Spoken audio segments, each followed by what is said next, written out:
Victor Pereira, hier, nous a expliqué un peu en quoi le titre de notre festival, Espagne-Portugal, Portugal-Espagne, deux nations, un même horizon, était intéressant et pertinent. Aujourd'hui, nous vous présentons un nouveau intervenant qui est l'auteur de cette expo et qui, tout à l'heure, après mon bref discours et le discours du maire, qu'il soit bref ou pas,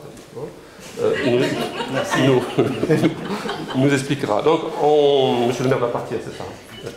Alors, nous espérons que ce festival soit le début d'une initiative, d'une volonté de un peu réunir dans notre ville de Mourenx, dans notre bassin de lac, la communauté portugaise, je ne sais pas si on appelle ça communauté, les personnes d'origine portugaise et les personnes d'origine espagnole, pour qu'il y ait un échange. Et c'est vrai que cette année, d'avoir choisi ce thème Espagne-Portugal, hein, avec un questionnement autour de l'histoire de la péninsule ibérique, c'est une bonne idée. On a eu par le passé une association de Portugais à Mourenx, hein, je vous en disais un mot tout à l'heure, mais avec plus de difficultés à organiser les choses que la communauté espagnole. Bravo à Iberia Cultura pour l'organisation de ce festival, de cette expo. Alors d'abord je me présente avec Guy Faure. Nous sommes les coprésidents d'une association qui s'appelle Lusophonie à Pau, qui existe depuis 1993, si je ne me trompe pas. Et donc on essaye chaque année de mettre en évidence la culture lusophone, pas que portugaise, lusophone.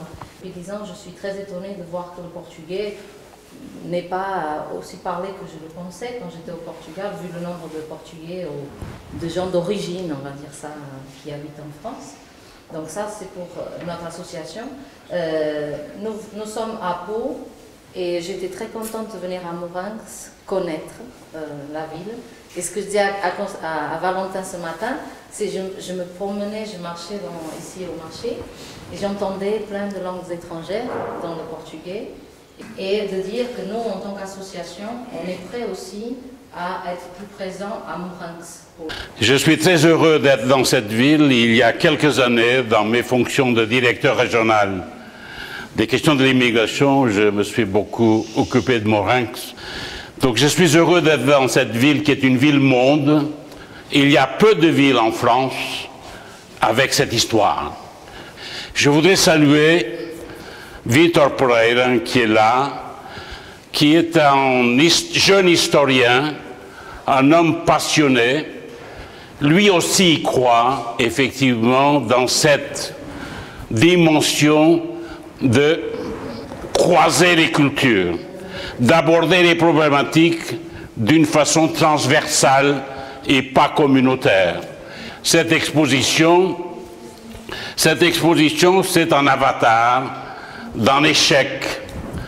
C'est pour vous rappeler, Valentin, il y a 2 ans et demi, on avait voulu, avec nos amis espagnols de Bordeaux, construire à Bordeaux une exposition sur l'apport ibérique, à la fois dans cette ville de Bordeaux et dans cette région. Ce projet a échoué parce que nos amis espagnols, pour lesquels j'ai une très grande estime, c'est une communauté passionnante, passionnée, mais très divisée. Et donc, cette exposition sur les apports ibériques n'a pas eu lieu, mais il y a eu 3 conférences, parce qu'il y a entre les Espagnols et les Portugais, d'abord, une histoire millénaire. On s'est souvent tourné le dos, on s'est fait la guerre, mais nous sommes dans la même civilisation. La Lusitanie, les pays ibériques, sont vraiment une histoire, c'est une composante singulière de l'Europe. En faisant ce travail sur les Portugais, les Espagnols et les Ibériques, nous avons trouvé 5 points de convergence, que vous allez d'ailleurs trouver dans l'exposition. Le premier point de convergence par rapport à l'Aquitaine, c'est l'arrivée ici des Juifs venant d'Espagne et de Portugal. Le deuxième point convergent dans la communauté ou dans cet espace ibérique vis-à-vis de l'Aquitaine, c'est effectivement que les républicains portugais, les républicains espagnols se sont réfugiés en grande partie dans le Grand Sud-Ouest. Le troisième aspect qui était convergent, c'est le train le Sud Express qui liait Lisbonne à Paris, qui traverse toute l'Espagne et qui est aussi le train nation, le train des deux pays. Et il y a également dans les années 1915 et ensuite dans les années 50, 60, une grande immigration de travailleurs venant d'Espagne et de Portugal qui ont trouvé refuge de travail dans notre pays.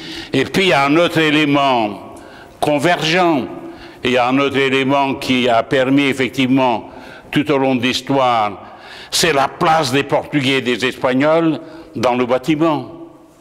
Donc ces deux grandes communautés qui ont énormément apporté à notre région.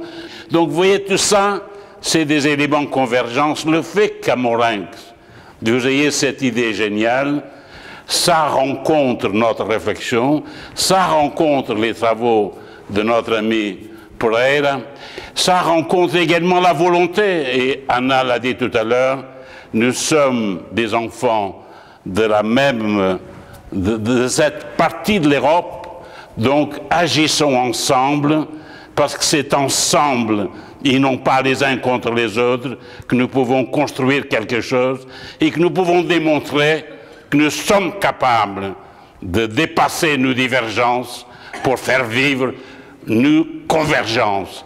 C'est dans la convergence, c'est dans la capacité de faire ensemble que nous pouvons faire société.